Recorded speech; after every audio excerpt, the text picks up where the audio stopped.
Hello friends, today we will discuss rotational partition function. Okay, so rotational partition function करेंगे and हम electronic partition function करेंगे. सबसे पहले हम देख रहे हैं रोटेशनल पार्टीशन फंक्शन. काफ़ी इंपॉर्टेंट है, सो प्लीज़ बड़े ध्यान से सुनना. अगर वीडियो देखते देखते अगर आपको अच्छा लग रहा है तो प्लीज़ लाइक ज़रूर कर देना. सो रोटेशनल पार्टीशन फंक्शन को निकालने के लिए सबसे पहले हमें पता ही है कि पार्टीशन फंक्शन क्या है. हमने वाइब्रेशनल भी कर लिया एंड ट्रांसलेशन भी कर लिया. सो हमें पार्टीशन फंक्शन का तो पता ही है कि पार्टीशन फंक्शन है क्या. पार्टीशन फंक्शन क्या है आपके पास, sigma g i e raise to power minus e i upon के टी. ओके, सो क्यू आपके पास है sigma g i e raise to power minus e i upon के टी. अब देखो, जो रोटेशनल एनर्जी लेवल्स होते हैं, हमने मॉलिक्यूलर स्पेक्ट्रोस्कोपी स्टडी कर लिया. जो रोटेशनल एनर्जी लेवल्स होते हैं, रोटेशनल एनर्जी लेवल्स की जो डीजनरेसी होती है, ओके, जी की वैल्यू होती है जो डीजनरेसी, वो किसके इक्वल होती है. Yes, G J is equal to 2j + 1. जो डीजनरेसी होती है वो किसके इक्वल होती है, 2j + 1 के. एंड जो आपके पास रोटेशनल एनर्जी लेवल्स की एनर्जी होती है वो किसके इक्वल होती है, E J is equal to B J J + 1, B J J + 1.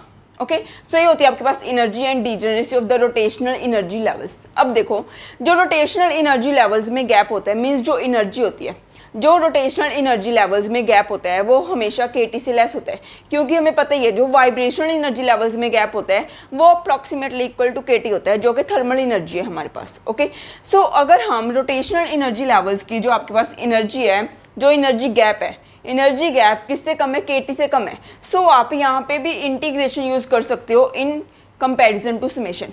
Okay, अगर आप यहाँ पे इंटीग्रेशन यूज़ कर सकते हो तो कर लो, आप यहाँ पे कर सकते हो. हम वाइब्रेशन में नहीं कर सकते क्योंकि वहाँ पे जो एनर्जी गैप है वो ज़्यादा हो जाता है, एनर्जी ज़्यादा हो जाती है. ओके, एनर्जी लेवल्स की एनर्जी ज़्यादा होती है इन case of vibrational energy levels. But यहाँ पे एनर्जी गैप क्या है, कम है. रोटेशनल एनर्जी लेवल्स का एनर्जी गैप क्या है, केटी से कम होता है. सो आप यहाँ पे भी इंटीग्रेशन यूज़ कर सकते हो. सो आप क्या लिख सकते हो, Q is equal to sigma 2j + 1. Sigma नहीं लिख सकते आप, सिग्मा की जगह क्या लिख सकते हो, इंटीग्रेशन लिख सकते हो. क्योंकि ये जो आपके पास एनर्जी है बी जे जे + 1, ये के टी से हमेशा क्या होगी, कम होगी. Okay, so 2j + 1 e raise to power minus B J J + 1 upon के टी. ओके, अपॉन के T into D J. With respect to आप जे ही इंटीग्रेट करोगे, सो डी जे हमने लिख दिया. ये आपके पास क्यू की वैल्यू आ गई. अब देखो, अगर आप बी जे जे + 1 अपॉन के टी को सपोज आपने एक्स लेट कर लिया. Okay, B J J + 1 upon के टी सपोज आपके पास एक्स है, तो जो आपके पास B J J + 1 is equal to x k T आ गया. ओके, एंड जे जे + 1 आपके पास क्या आ गया, x k T upon B. So J J + 1 is equal to x k T upon B means J square plus J is equal to के T upon B into x. अगर हम दोनों side differentiation कर रहे हैं तो इधर क्या आएगा, 2j d J plus d J is equal to के T upon B d x. Okay, so इधर अगर आप डी जे कॉमन ले लेते हो तो आपके पास क्या आ जाएगा, 2j + 1 d J is equal to के T d x is equal to के T upon B d x. Okay, so means आपके पास 2j + 1 डी जे की वैल्यू आ गई k T upon B d x. So आप यहाँ पे पुट कर सकते हो, ये रहा 2j + 1, ये रहा d J. Okay, B J J + 1 upon के टी को हम एक्स पुट कर देंगे. सो क्यू किसके इक्वल आ गया, Q is equal to integration e raise to power minus x. Okay, so 2j + 1 d J को हमने क्या पुट कर दिया, k T upon B into d x. Okay, so k T upon B तो क्या है, कांस्टेंट है, हम इसको बाहर लिख सकते हैं के टी अपॉन बी को. अंदर क्या रह गया आपके पास, e raise to power minus x d x, e raise to power minus x d x. जो इसकी लिमिट्स होंगी वो कहाँ से लेके कहाँ तक होगी, 0 से लेके इन्फिनिटी तक. अब देखो यहाँ पे आपके पास क्या आ जाएगा, k T upon B e raise to power minus x की इंटीग्रेशन क्या होगी, e raise to power minus x divided by -1 divided by -1 with limits 0 to infinity. अगर आप यहाँ पे इन्फिनिटी पुट करोगे, अगर आप यहाँ पे इन्फिनिटी पुट करोगे तो e raise to power minus infinity means 1 upon e raise to power infinity means 1 upon infinity means 0. Okay, so देखो आपके पास क्या आ गया, minus k T upon B 1 upon e raise to power infinity -1 upon e raise to power 0. Okay. So आपके पास 1/∞ 0 बन जाएगा, ये 1/1 1 बन जाएगा। मीन्स आपके पास क्या आ गया, माइनस माइनस प्लस हो जाएगा, KT/B आ गया। जो Q रोटेशनल है, रोटेशनल पार्टीशन फंक्शन किसके इक्वल आ गया, KT/B। काफ़ी इंपॉर्टेंट है। Q rotational, rotational partition function किसके इक्वल आ गया, KT/B के। जो B है वो क्या है, B आपको पता ही है, ये B क्या होता है, B क्या होता है आपके पास रोटेशनल कांस्टेंट, जिसकी वैल्यू क्या होती है, B = h²/8π²i। B की वैल्यू क्या होती है, h²/8π²i। सो आप अगर यहाँ पे पुट करते हो तो Q रोटेशनल किसके इक्वल आ गया, = 8π²IKT divided by h²। Okay, 8π²IKT/h²। ये आपके पास Q रोटेशनल होता है। रोटेशनल पार्टीशन फंक्शन किसके इक्वल होता है, KT/B के, या फिर आप बोल सकते हो 8π²IKT/h²। हमें पता ही है कि जो पार्टीशन फंक्शन होता है वो यूनिटलेस होता है। हमने कल भी देखा था वाइब्रेशनल पार्टीशन फंक्शन को कि अगर वो यूनिटलेस है तो हमारे पास वहाँ से क्या आ गया था, करैक्टरिस्टिक वाइब्रेशनल टेम्परेचर आ गया था। सिमिलरली अगर आप यहाँ पे करो कि जो Q रोटेशनल है वो आपके पास क्या होना चाहिए, यूनिटलेस होना चाहिए। तो मीन अगर यूनिटलेस होना चाहिए तो जो आपके पास h²/8π²IK, इसकी जो यूनिट्स है मीन यूनिट वाइज किसके इक्वल होना चाहिए, टेम्परेचर के इक्वल होना चाहिए। क्योंकि अगर आप 8π²IK को नीचे लिखोगे इसके, तो आपके पास नीचे डिनोमिनेटर में भी T बनना चाहिए ना, T की यूनिट्स, तभी ऊपर T की यूनिट्स है वो कैंसिल होगा, तभी Q रोटेशनल यूनिटलेस बनेगा। So means h²/8π²IK should be equal to temperature unit wise ये टेम्परेचर के इक्वल है। सो आपके पास क्या आ गया, इसको हम बोलते हैं, इस टेम्परेचर को हम बोलते हैं थीटा रोटेशनल। जैसे हमने वाइब्रेशनल में किया था थीटा वाइब्रेशनल, वैसे ही थीटा रोटेशनल होता है रोटेशनल पार्टीशन फंक्शन में। ओके, थीटा रोटेशनल को हम बोलते हैं characteristic rotational temperature, characteristic rotational temperature, characteristic rotational temperature बोलते हैं हम थीटा रोटेशनल को। ओके, सो आपके पास करैक्टरिस्टिक रोटेशनल टेम्परेचर किसके इक्वल आ गया, h²/8π²IK। मीन्स आप क्या बोल सकते हो कि जो आपके पास Q रोटेशनल है वो किसके इक्वल है, T/θ रोटेशनल। ओके, सो Q रोटेशनल किसके इक्वल आ गया, T/θ रोटेशनल। ओके, सो आप यहाँ पे लिख सकते हो कि जो Q रोटेशनल है वो किसके इक्वल है, T/θ रोटेशनल, या फिर KT/B के, या फिर 8π²IKT/h²। ओके, सो ये सारा था आपके पास Q रोटेशनल। अब आपके पास केस आता है कि ये जो Q रोटेशनल है वो हमेशा यही नहीं होता। Q रोटेशनल KT/B आया, ये भी आपके पास क्या है, इसकी लिमिटेशंस है। मीन्स ये हर एक जगह पे वैलिड नहीं होता KT/B। अब देखो ये कहाँ पे वैलिड होता है, कहाँ पे वैलिड नहीं होता। सो आपको Q रोटेशनल की वैल्यू पता होनी चाहिए। Q रोटेशनल आपके पास क्या आया, T/θ rotational. Okay, Q rotational क्या आया आपके पास, T/θ रोटेशनल, या फिर आप बोल सकते हो 8π²IKT/h², या फिर आप बोल सकते हो KT/B। अब Q रोटेशनल हमने बोला KT/B है, Q रोटेशनल किसके इक्वल है, KT/B के। बट ये हमेशा नहीं होता, ये हमेशा नहीं होता, क्योंकि जब आपका मॉलिक्यूल रोटेट करेगा, जब मॉलिक्यूल रोटेट करता है तब वो इक्विवेलेंट कॉन्फ़िगरेशंस में काफ़ी बार आ जाता है, इक्विवेलेंट कॉन्फ़िगरेशंस में। अब इक्विवेलेंट कॉन्फ़िगरेशंस में कब आएगा, जब आपका वो मॉलिक्यूल होमोडाइएटॉमिक होगा। जैसे आपके पास कोई भी मॉलिक्यूल है होमोडाइएटॉमिक, तब क्या होगा, यस अगर हम बात कर रहे हैं H2 मॉलिक्यूल की। ओके, अगर आप बात कर रहे हो H2 मॉलिक्यूल की, ये होमोडाइएटॉमिक मॉलिक्यूल है। सो अगर ये मॉलिक्यूल रोटेट करते हैं, यहाँ पे भी आपके पास क्या है, हाइड्रोजन एटम है, और ये भी हाइड्रोजन एटम है। ओके, सो इसने क्या रोटेट करना स्टार्ट किया, ये H1 है, ये H2 है, इसने रोटेट करना स्टार्ट किया।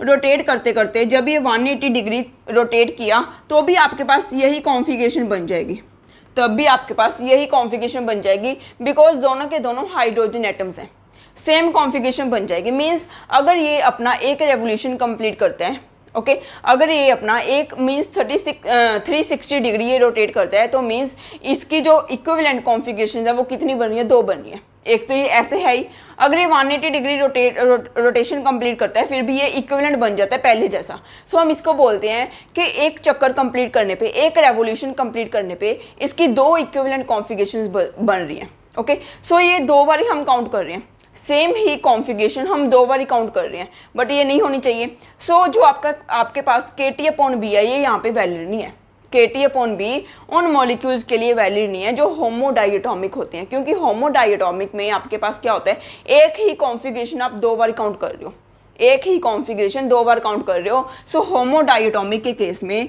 जो आपके पास Q रोटेशनल होता है वो Kt/2b होता है। हम 2 से डिवाइड करेंगे। 2 से डिवाइड हमने क्यों किया, क्योंकि एक ही कॉन्फ़िगरेशन को आप 2 बार काउंट कर रहे थे। एक तो 0 डिग्री पे जब ये रोटेट करना स्टार्ट नहीं किया अभी, और एक 180 डिग्री जब इसने रोटेट कर लिया तो भी इसकी सेम ही कॉन्फ़िगरेशन बनेगी। अब अगर आपके पास हेटेरोडाइएटॉमिक है, सपोज आपके पास HD मॉलिक्यूल है, हेटेरोडाइएटॉमिक है, हेटेरोडाइएटॉमिक के केस में क्या होगा, जैसे देखो हेटेरोडाइएटॉमिक है, अब हाइड्रोजन एंड ड्यूटेरियम दोनों अलग अलग होंगे, दोनों अलग अलग है। यहाँ पे सपोज हाइड्रोजन है, यहाँ पे ड्यूटेरियम है, इन दोनों का साइज़ भी अलग अलग होगा। सो देखो अगर ये 180 डिग्री रोटेट भी करते हैं ना, 180 डिग्री रोटेट भी करेगा तो इनकी जो कॉन्फ़िगरेशन है वो सिमिलर नहीं होगी, जो इनकी कॉन्फ़िगरेशन है वो सिमिलर नहीं होगी, क्योंकि इन दोनों का ऑब्वियसली साइज़ भी अलग अलग है। साइज़ अलग अलग है तो ऑब्वियसली अगर ये D इधर आ रहा है तो ये अलग साइज़ का होगा in comparison to this size. Okay, so means अगर आपका मॉलिक्यूल हेटेरोडाइएटॉमिक है, हेटेरोडाइएटॉमिक के केस में कोई भी इक्विवेलेंट कॉन्फ़िगरेशन नहीं बनती, हेटेरोडाइएटॉमिक के केस में कोई भी इक्विवेलेंट कॉन्फ़िगरेशन नहीं बनती। सो इस केस में जो आपका Q रोटेशनल होता है वो Kt/B के इक्वल होता है, जो आपका Q रोटेशनल होता है वो Kt/B के इक्वल होता है। अब देखो इस जो नंबर ऑफ इक्विवेलेंट कॉन्फ़िगरेशंस हैं जब मॉलिक्यूल रोटेट करता है, एक रोटेशन में कितनी नंबर ऑफ इक्विवेलेंट कॉन्फ़िगरेशंस आई उसको हम बोलते हैं symmetry number. Okay, that number is known as symmetry number, and this symmetry number is represented by sigma. Okay, so what is the symmetry number? Symmetry number क्या है? Symmetry number is the number of equivalent configurations that occurs when the molecule rotates. Okay, that occurs when the molecule completes its one revolution. एक revolution complete करते हुए आपका molecule कितनी बार equivalent configurations बना रहा है, उस नंबर को हम बोलते हैं symmetry number, and इस symmetry number को हम represent करते हैं सिग्मा से। So means जो आपका Q rotational है, अगर हम जनरली लिखें, जनरलाइजेशन करें तो जो Q rotational है वो किसके इक्वल है, Kt/σb, Kt/σb, where sigma is the symmetry number. Sigma is the number of equivalent configurations that occurs when the molecule completes its one revolution. Okay, so Q rotational is equal to Kt/σb, या फिर आप बोल सकते हो T/σ theta rotational. Okay, means आपको sigma से divide करना ही करना है। सिग्मा की वैल्यू होमोडाइएटॉमिक के लिए 2 होगी, सिग्मा की वैल्यू हेटेरोडाइएटॉमिक के लिए 1 होगी। ओके, होमोडाइएटॉमिक के केस में 2 होगी सिग्मा की वैल्यू, and in case of heterodiatomic sigma is equal to 1। So ये केस कब होता है, जब आपके पास हेटेरोडाइएटॉमिक केस हो तब Q रोटेशनल Kt/B होता है, जब होमोडाइएटॉमिक का केस हो तो आपके पास जो Q रोटेशनल होता है वो Kt/2B होता है। ओके, सो ये था हमारा Q रोटेशनल का, मीन्स आपके पास रोटेशनल पार्टीशन फंक्शन हम जनरल किया हमने। ओके, अब हम देख रहे हैं rotational partition function of H2 molecule.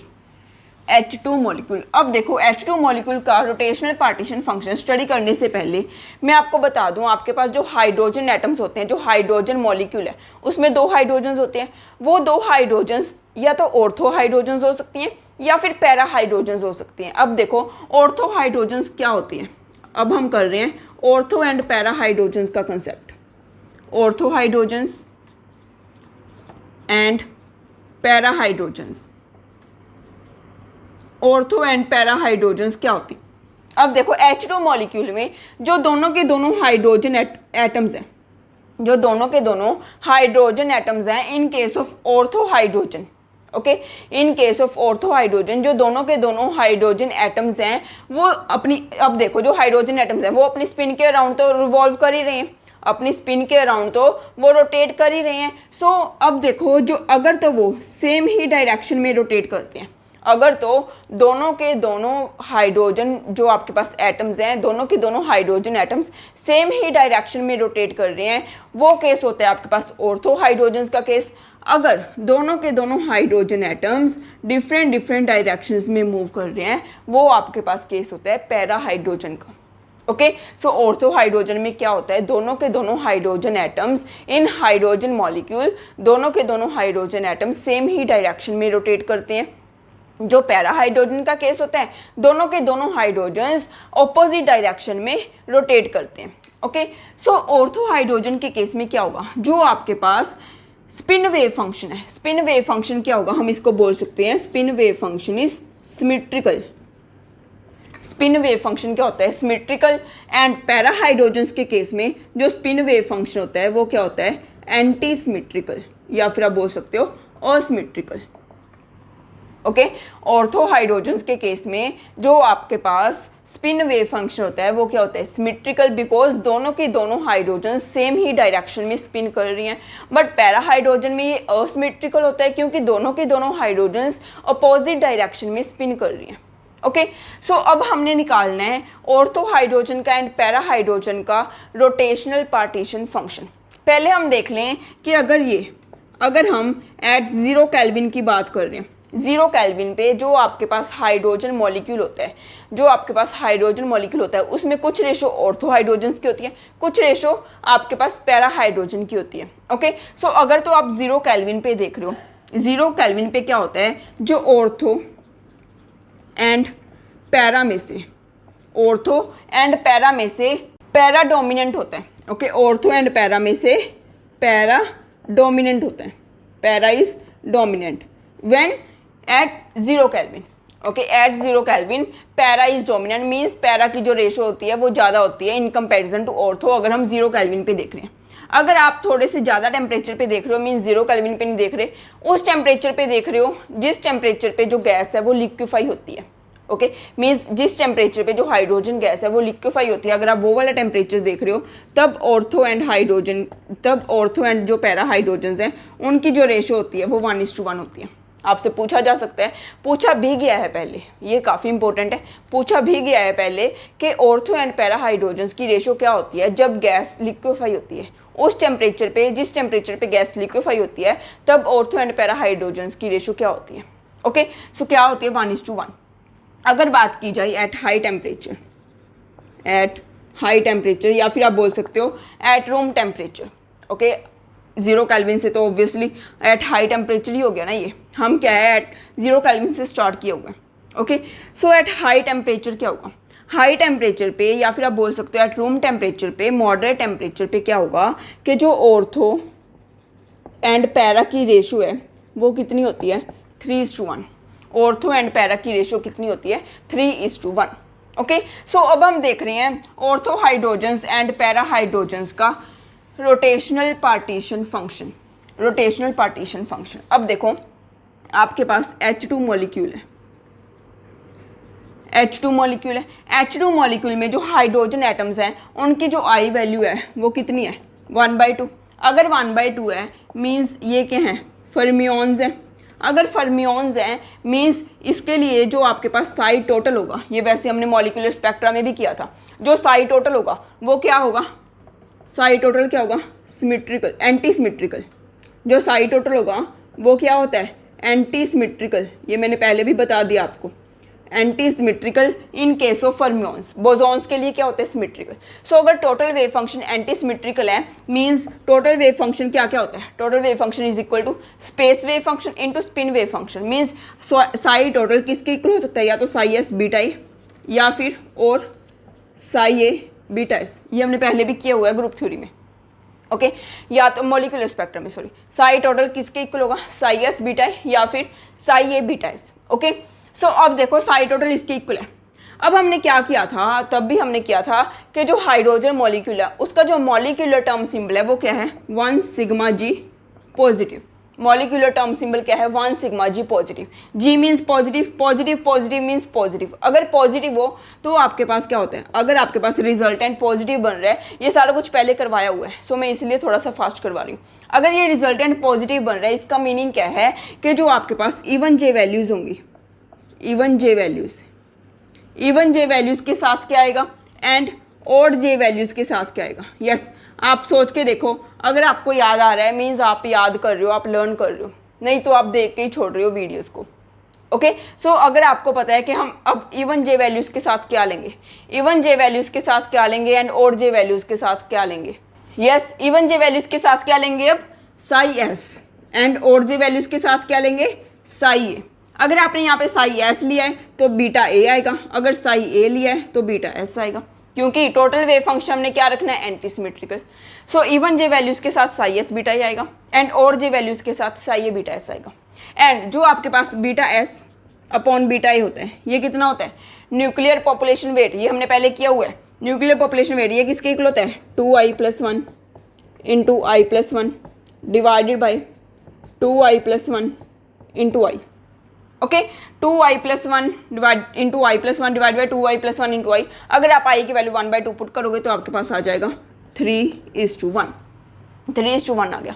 Means जो आपके पास बीटा एस वाली स्टेट है, जो आपके पास बीटा एस वाला होगा मीन्स जे और जे वैल्यूज़ वाला, वो तो क्या होगा, बीटा एस। बीटा एस किसके साथ है, बीटा एस हमने देखा, जो बीटा एस का मीनिंग क्या है, जो स्पिन वेव फंक्शन वो सिमेट्रिकल है। सिमेट्रिकल किस केस में होता है, ऑर्थो हाइड्रोजन के केस में।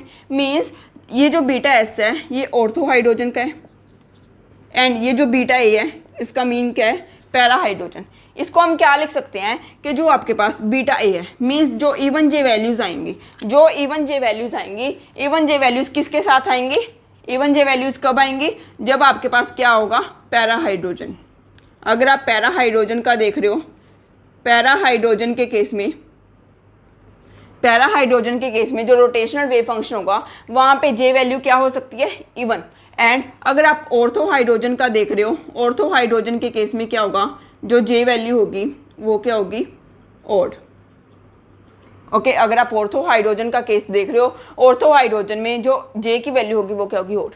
ओके, सो अगर हम देखें तो बीटा एस की रेशो क्या है, मीन्स बीटा एस का प्रोपोर्शन क्या है। अगर हम रेशो निकालें बीटा एस का प्रोपोर्शन क्या है, 4 में से 3 बीटा एस हैं, 4 में से 1 बीटा ए है, 4 में से 3, टोटल कितने हैं, 4, 4 में से 3 क्या है, beta S. Means beta S कहाँ पे है, और जे वैल्यूज़ में, मीन्स ऑर्थो हाइड्रोजन में। सो अगर आप ऑर्थो हाइड्रोजन का, अगर आप क्यू रोटेशनल लिखो, किसका, ऑर्थो हाइड्रोजन का, अगर आप क्यू रोटेशनल लिखो किसका, ऑर्थो हाइड्रोजन का, तो ये किसके इक्वल आएगा, यस किसके इक्वल आएगा। इसकी पहले तो रेशो कितनी आएगी इसकी, 3/4, क्योंकि ऑर्थो हाइड्रोजन के साथ क्या रहा है, बीटा एस कितना है, 3/4। सो आपने यहाँ पे 3/4 लिख लिया। एंड सिग्मा, अब देखो सिग्मा जे की वैल्यू क्या होगी, जे की वैल्यू आपके पास क्या होगी, ओड होगी। सो आप यहाँ पे लिख सकते हो J is equal to 1, 3, 5 and up to so on.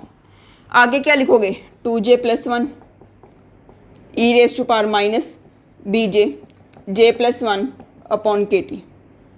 सो ये क्या हो गया आपके पास, ऑर्थो हाइड्रोजन का रोटेशनल पार्टीशन फंक्शन। सिमिलरली अगर आप क्यू रोटेशनल लिखोगे पैरा हाइड्रोजन का, क्यू रोटेशनल लिखोगे आप पैरा हाइड्रोजन का, तो ये किसके इक्वल आ गया, 1/4 sigma J is equal to, यहाँ पे क्या लिखोगे, इवन जे। ये पहले आया हुआ है, काफ़ी इंपॉर्टेंट है, बार बार रिपीट होता है ये। आप देखोगे ना पास्ट ईयर क्वेश्चन उठा के, पास्ट ईयर पेपर उठा के, तो ऑर्थो एंड पैरा हाइड्रोजन का रोटेशनल पार्टीशन फंक्शन काफ़ी बार पूछा गया है।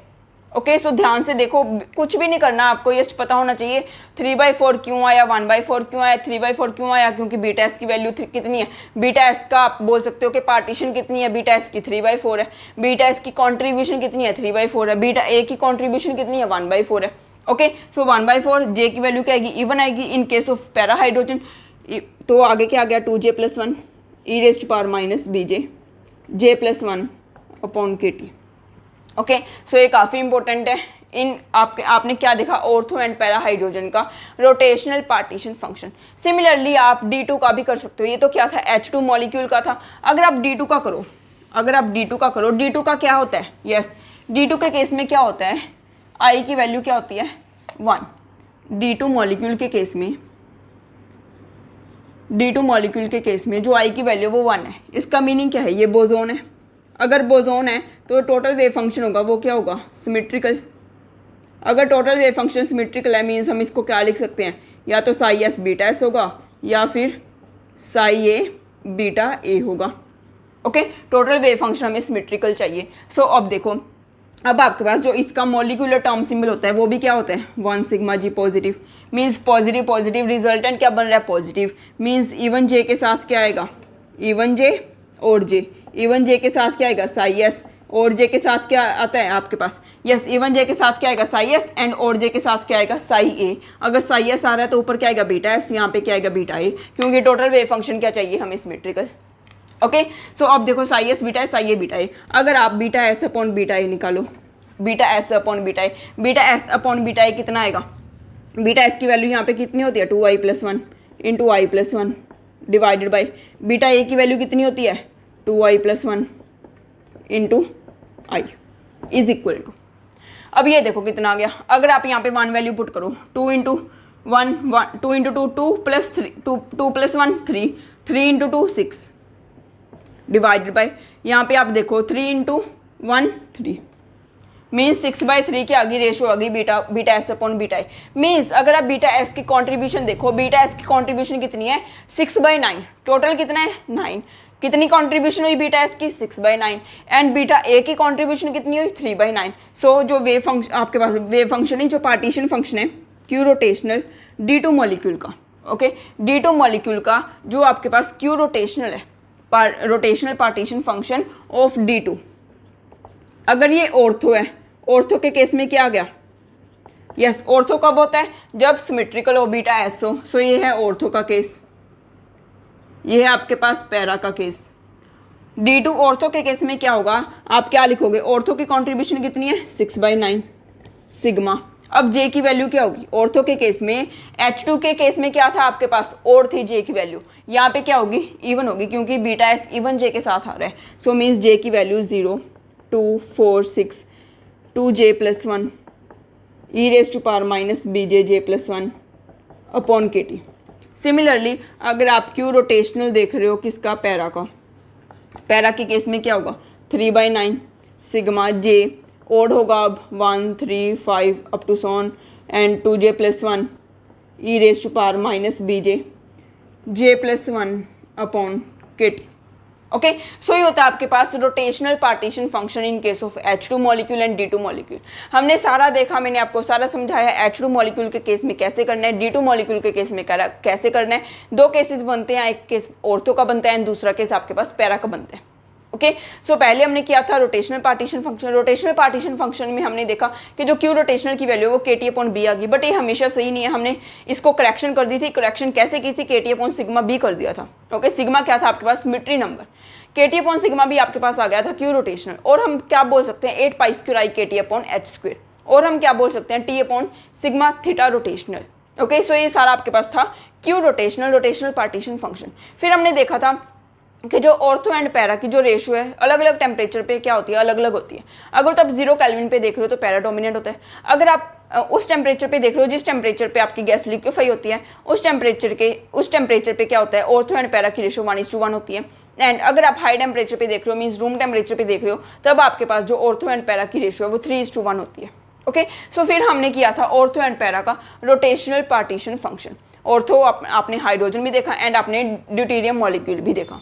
ओके अब हम देख रहे हैं rotational partition function for polyatomic molecules. उसका कुछ नहीं है, वो वैसे आता नहीं है, आप एक जस्ट फॉर्मूला ही देख लो उसका।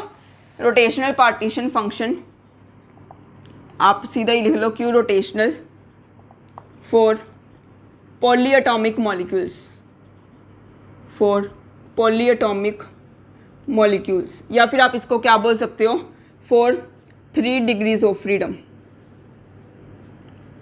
3 degrees of freedom. 3 degrees of freedom में आपके पास क्यू रोटेशनल क्या होगा, Q rotational is equal to √π upon sigma. Okay √π upon sigma 8π² IKT upon h², 8π² IKT upon h²।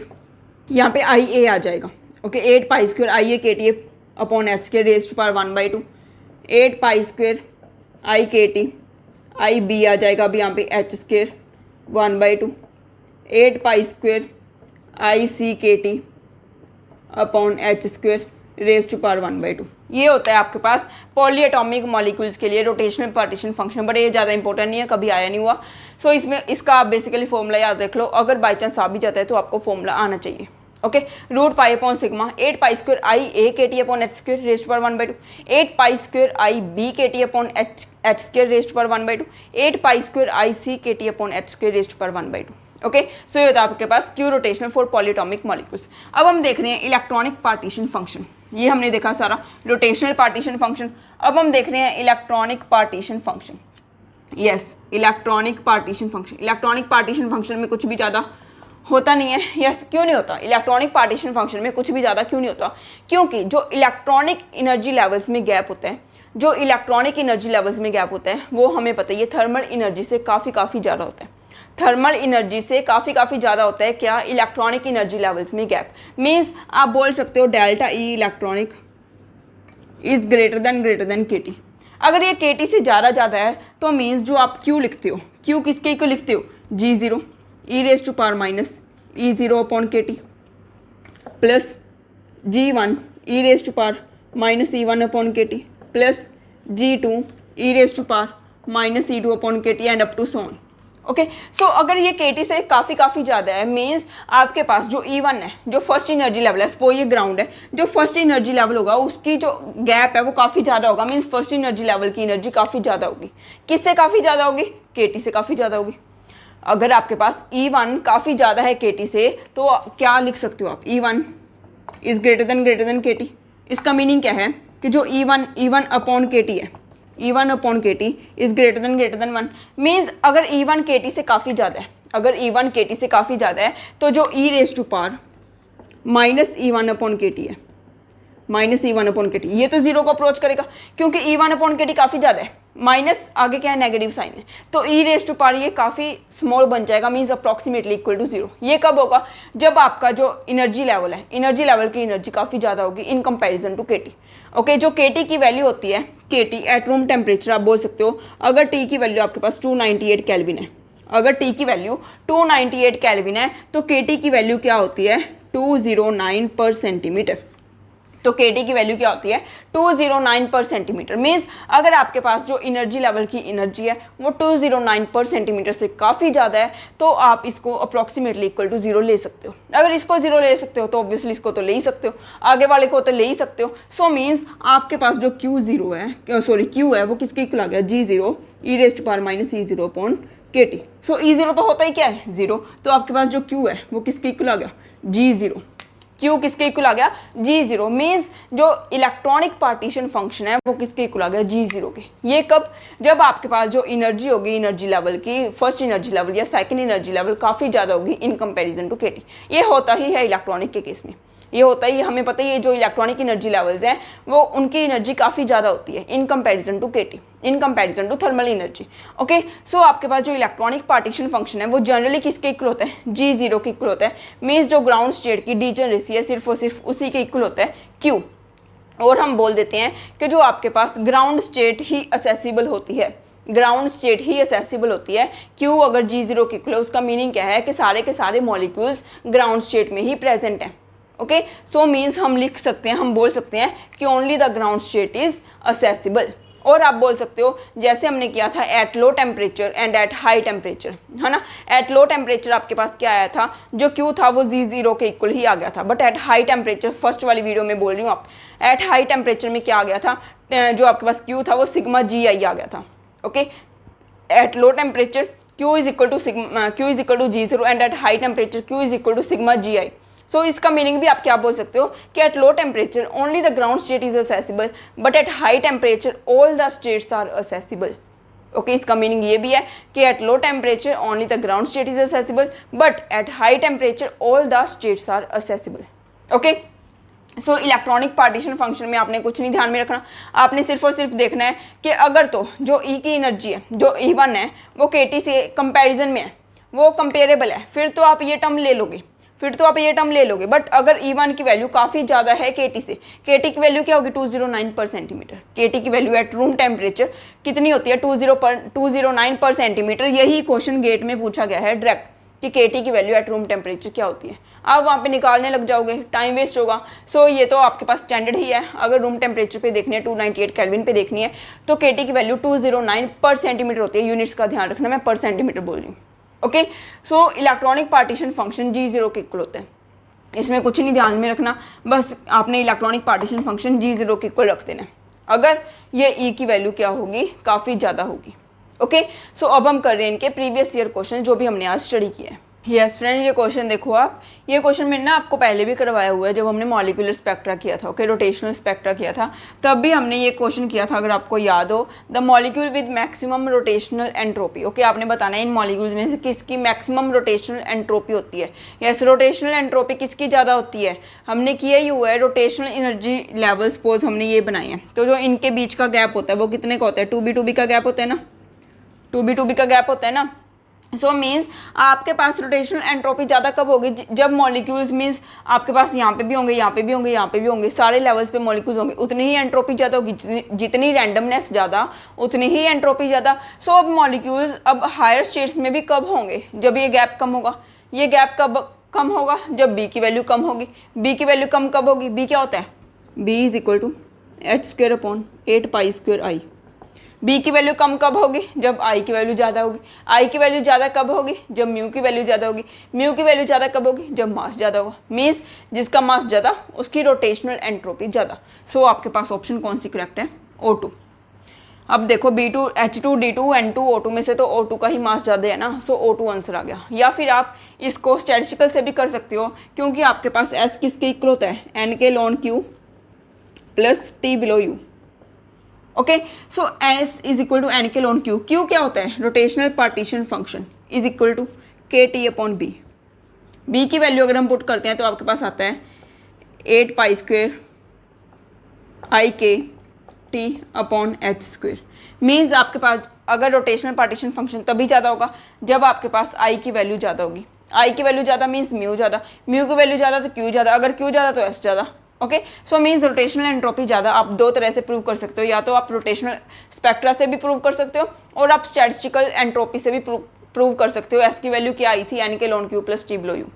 अब देखो नेक्स्ट फिफ्थ क्वेश्चन है, the molecule with smallest rotational partition function. Q सबसे कम किसका होगा, Q अगर आपको कम चाहिए तो मीन्स I कम होना चाहिए, अगर I कम चाहिए तो मीन्स मास कम होना चाहिए। इन चारों में से किसका मास सबसे कम होगा, HC∼CH, क्योंकि इसमें CH3 आ गया, इसमें D आ गया, इसमें दोनों साइड्स D आ गए। ओके, सो आपके ये दोनों क्वेश्चंस हो गए। नेक्स्ट क्वेश्चन देखो आपके पास है, हम पहले सिक्स्थ क्वेश्चन कर रहे हैं फिर फोर्थ करेंगे। ओके, सिक्स्थ क्वेश्चन में देखो, find the Q rotational H2/Q HD, bond length same है। ओके, आपने क्या निकालना है, Q रोटेशनल H2 का एंड Q रोटेशनल HD का, इन दोनों की रेशो निकालनी है। अब Q रोटेशनल होता क्या है, yes, Q rotational is equal to 8π²IKT/H²। क्या हमेशा यही होता है, क्या हमेशा यही होता है 8π²IKT/H²। ये कब होता है, जब आपका मॉलिक्यूल है हेटेरोडाइटोमिक, वरना हम दो से डिवाइड कर देंगे अगर आपका मॉलिक्यूल होमोडाइटोमिक है। मीन्स ये सारा कुछ तो कांस्टेंट है, हमने रेशो निकालनी है, सो वो तो कैंसिल हो जाएगा। जो कांस्टेंट है ये सारा कुछ आपके पास क्या है, कांस्टेंट है। ओके, सो मीन्स ऊपर क्या है आपके पास I क्या है, म्यू। ओके, सो देखो यहाँ पे हम सिग्मा लगा लेते हैं। ओके, तो अगर आप Q रोटेशनल देख रहे हो, Q रोटेशनल में जो I है, I क्या होता है, μr²। R भी क्या दी हुई है आपको, सेम दी हुई है दोनों की, वो भी कैंसिल हो जाएगी। मीन्स म्यू ऑफ H2 का म्यू कितना आएगा, m1 m2/m1 + m2, 1 × 1/1 + 1 मीन्स 1/2। अब देखो यहाँ पे सिग्मा भी है नीचे, सिग्मा क्या है, H2 का सिग्मा क्या होता है, 2, सो 2 से मल्टीप्लाई कर दिया, डिवाइडेड बाय HD का म्यू कितना होता है, 1 × 2 डिवाइडेड बाय 1 + 2 मीन्स 2/3। इसके लिए सिग्मा की वैल्यू क्या है, 1, सो इसका आंसर कितना आ गया, 3/8। ओके, सो ये देखो कितना आसान क्वेश्चन, सारे क्वेश्चंस पेपर में आए हुए हैं पहले, काफ़ी अच्छा क्वेश्चन था एंड ईजी भी था। नेट में ऐसे ही कंसेप्चुअल क्वेश्चंस आते हैं। नेक्स्ट देखो आपने निकालना है theta rotation H2 theta rotational D2 upon theta rotational HD का स्क्वायर। थीटा रोटेशनल किसके इक्वल होता है, yes, theta rotational is equal to H²/8π²IK, H²/8π²IK means theta rotational is inversely proportional to I का भी हमने क्या लेना है, म्यू लेना है, क्योंकि R की वैल्यू आपको सेम दी हुई है, सभी मॉलिक्यूल्स के लिए बॉन्ड लेंथ सेम दी हुई है। सो I में भी आपने क्या ही इंक्लूड करना है, म्यू की वैल्यू ही इंक्लूड करनी है। सो आप देखो ऊपर क्या बन जाएगा, 1/H2 का, H2 का म्यू कितना होता है, यस, H2 का म्यू कितना होता है, थीटा रोटेशनल। अब देखो H2 का आपने थीटा रोटेशनल लिखना है, थीटा रोटेशनल होता है किसके equal, H²/8π²IK, theta rotational is equal to 1/I। So means theta rotational आपने लिखना है H2 का, मीन्स H2 का म्यू लिखना है, H2 का म्यू कितना होता है, यस, H2 का म्यू कितना होता है 1 into 1 divided by 1 plus 1 means 1/2, 1 divided by 1/2 क्योंकि ये क्या है रेसिप्रोकल में, ओके मीन्स 1/i है इंटू D2 का कितना होता है 2 into 2 divided by 2 plus 2 means 1 ही होता है डिवाइडेड बाई HD का कितना होता है HD का yes 1 into 2 divide by 1 plus 2 means 2/3, 1 divided by 2/3 means हम इसको 3/2 लिख लें, इसको हम 2 लिख लें। सो आपके पास क्या आ गया 4/3, ओके। सो ये था आपके पास थीटा रोटेशनल का। सो ये कितना आ गया आपके पास 4/3, 4/3 नहीं आया, सॉरी यहाँ पे क्या है स्क्वायर है, सो हमने इसका स्क्वायर करना है, ओके। सो इसका आंसर आपके पास कितना आ जाएगा 8/9, इसका आंसर कितना आ जाएगा 8/9। मैं स्क्वायर करना भूल गई थी, यहाँ पे स्क्वायर दिया हुआ है स्टेटमेंट में। नेक्स्ट क्वेश्चन देखो, ये क्वेश्चन अच्छा है। A box of volume V contains 1 mole of an ideal gas that the probability that all the n particles will find occupying one half of the volume leaving the other half empty means आपके पास क्या है total volume V है, उसमें से total molecules आपके पास n है, उन n में से सारे के सारे मॉलिक्यूल्स ने ही क्या किया आधा बॉक्स फिल कर लिया, मीन्स आधा बॉक्स ही ऑक्यूपाई कर लिया, बाकी सारा आधा बॉक्स क्या कर दिया एम्प्टी रह गया, मीन्स V/2 वॉल्यूम ही ऑक्यूपाई किया है, जो दूसरा V/2 वॉल्यूम है वो क्या है आपके पास एम्प्टी ही पड़ा हुआ है। सो ऐसे क्वेश्चंस को निकालने के लिए हमारे पास एक फॉर्मूला होता है। सपोज आपके पास टोटल नंबर ऑफ मॉलिक्यूल्स हैं n, टोटल वॉल्यूम लिख लो पहले, टोटल वॉल्यूम है आपके पास capital V, okay, and total number of molecules हैं आपके पास n, एंड आपने क्या किया जो n पार्टिकल्स हैं या फिर आप लिख लो n molecules occupy small v volume. इन पूरे n पार्टिकल्स में से, इन पूरे कैपिटल n मॉलिक्यूल्स में से स्मॉल n मॉलिक्यूल्स में स्मॉल v वॉल्यूम ऑक्यूपाई कर लिया। तो रह कितने गए आपके पास n-n मॉलिक्यूल्स रह गए, उन्होंने कितना वॉल्यूम ऑक्यूपाई कर लिया n-n, उन्होंने कितना वॉल्यूम ऑक्यूपाई कर लिया occupy capital V minus small v volume. यही बात हुई ना, अगर स्मॉल n ने इतना कर लिया तो n-n ने capital V minus small v कर लिया। सो अब देखो इसको निकालने का फॉर्मूला क्या होता है कि अगर आपने प्रोबेबिलिटी निकालनी है, तो इसको निकालने का फॉर्मूला क्या है आपके पास, क्या है capital N factorial upon small n factorial capital N minus small n, ये तो हम लगाते ही हैं, ओके। सो अब आपने क्या करना है कि आपके पास क्या है स्मॉल n ने स्मॉल v वॉल्यूम ऑक्यूपाई कर लिया, ओके। स्मॉल n ने कितना वॉल्यूम ऑक्यूपाई कर लिया स्मॉल v वॉल्यूम किस में से टोटल वॉल्यूम में से स्मॉल v वॉल्यूम ऑक्यूपाई कर लिया कितने मॉलिक्यूल्स ने n मॉलिक्यूल्स ने, okay, and capital V minus small v volume occupy कर लिया कितने में से टोटल वॉल्यूम में से कितने मॉलिक्यूल्स ने capital N minus small n। ये आपके पास प्रोबेबिलिटी होती है अगर आपने निकालना है कि इतने वॉल्यूम में स्मॉल v वॉल्यूम में n मॉलिक्यूल्स ऑक्यूपाई कर रहे हैं and v minus v volume में n minus n molecules occupy कर रहे हैं। सो इसको निकालने की प्रोबेबिलिटी होती है ये। सो ये क्वेश्चन इसी पे ही बेस्ड है। आपके पास क्या है टोटल मॉलिक्यूल्स n है, टोटल मॉलिक्यूल्स अगर n है तो आपने क्या किया सारे के सारे मॉलिक्यूल्स ही, मीन्स स्मॉल n की तो बात ही नहीं हो रही, सारे के सारे मॉलिक्यूल्स ने ही आधा वॉल्यूम ऑक्यूपाई कर लिया। सो यहाँ पे आपके पास ये जो स्मॉल n है, स्मॉल n की वैल्यू क्या हो जाएगी 0 हो जाएगी, स्मॉल n की वैल्यू क्या हो जाएगी 0, क्योंकि आपके पास सारे के सारे मॉलिक्यूल्स ही कहाँ पे रह गए V/2 वॉल्यूम पे रह गए, जो दूसरा V/2 वॉल्यूम है वो तो एम्प्टी ही है, ओके। सो अब आपने अगर प्रोबेबिलिटी निकालनी है तो वो किसके इक्वल आ जाएगी, probability is equal to n factorial divided by 0 factorial into n minus 0 factorial, okay. And हम साथ में क्या लिखेंगे आपके पास क्या है स्मॉल v वॉल्यूम कितना है V/2 capital V/2 divided by capital V, कितने मॉलिक्यूल्स ने ऑक्यूपाई कर लिया n मॉलिक्यूल्स ने, ओके, आधा वॉल्यूम ऑक्यूपाई कर लिया n मॉलिक्यूल्स ने। अब देखो जो आपके पास बाकी का वॉल्यूम बचा, बाकी का वॉल्यूम क्या है एम्प्टी है, उसमें कितने भी आपके पास क्या है मॉलिक्यूल्स नहीं है। सो आपके पास उसकी पावर क्या आ जाएगी 0, मीन्स आपके पास n माइनस n की वैल्यू क्या आ जाएगी 0, ओके। सो आप यहाँ पे क्या पुट करोगे capital V minus capital V/2 divided by V/2 raise to power 0 ही आ जाएगा, क्योंकि इस वॉल्यूम में तो कुछ है ही नहीं, एम्प्टी है, सारा का सारा V/2 में ही आ गए। सो इसका आप अगर आप कैलकुलेट करोगे तो ये क्या है n factorial upon n factorial, ये कितना है आपके पास V/2 डिवाइड बाई V है, means 1/2 raise to power n आ गया, 1/2 रेज टू पावर n आपके पास क्या आ गई प्रोबेबिलिटी। काफ़ी अच्छा क्वेश्चन था, एग्जाम में आया हुआ क्वेश्चन है ये भी।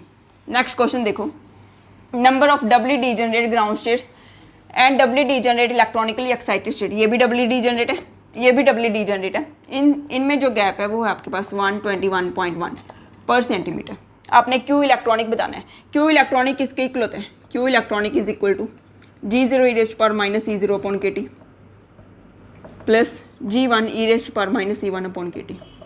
अब देखो, अब हमने E1 को निगलेक्ट करना है कि नहीं करना?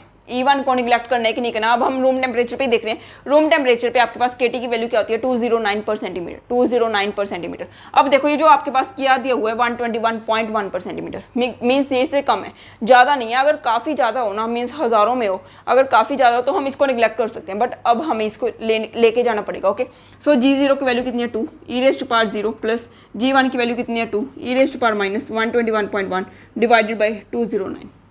इसको सॉल्व कर लेना, वो आपके पास आंसर आ जाएगा क्यू इलेक्ट्रॉनिक। मैंने आपको ये बताना था कि अगर आपके पास E1 की वैल्यू कम आती है 209 से तो आपको इंक्लूड करना है, अगर ज़्यादा आती है, थोड़ी सी ज़्यादा आती है तो भी इंक्लूड करना है, अगर काफ़ी ज़्यादा आती है, हज़ारों में आ रही है, तो आपको इसको निगलेक्ट करना है। सिर्फ और सिर्फ G0 ही आंसर आ जाएगा। ओके, फर्स्ट क्वेश्चन देखो, बिल्कुल आसान है। आपको आई की वैल्यू दी हुई है, क्यू रोटेशनल पता करना है होमोडाइटोमिक मॉलिक्यूल का। यस, क्यू रोटेशनल किसके इक्वल होते हैं? Q rotational is equal to 8 pi square I k T, 8 pi square I k T upon H square, साथ में सिग्मा भी आएगा। सिग्मा की वैल्यू क्योंकि यहाँ पे कितनी है? 2 है, क्योंकि होमोडाइटोमिक मॉलिक्यूल है। यहाँ पे कितना आ गया? 2। ओके, सो इसको आप सॉल्व कर लेना। आई की वैल्यू आपको दी हुई है 7.5 × 10⁻⁴5। मैंने आपको बेसिकली क्या बताना था, प्लीज़ सिग्मा लेना मत भूलना। अक्सर हम सिग्मा लेना भूल जाते हैं क्योंकि हमें याद क्या रहता है? KT/B फॉर्मूला याद रहता है, बट एक्चुअल फॉर्मूला क्या होता है? KT/सिग्मा भी। सिग्मा क्या है? सिमेट्री नंबर, जो कि हम होमोडाइटोमिक के केस में 2 लेते हैं, हेटेरोडाइटोमिक के केस में 1 लेते हैं। ओके, सो ये था हमारा आज का टॉपिक। अगर आपको वीडियो अच्छा लगा तो प्लीज़ लाइक कीजिए, एंड अगर अभी तक आपने चैनल को सब्सक्राइब नहीं किया तो सब्सक्राइब कीजिए, एंड अपने फ्रेंड्स के साथ शेयर कीजिए। Thank you.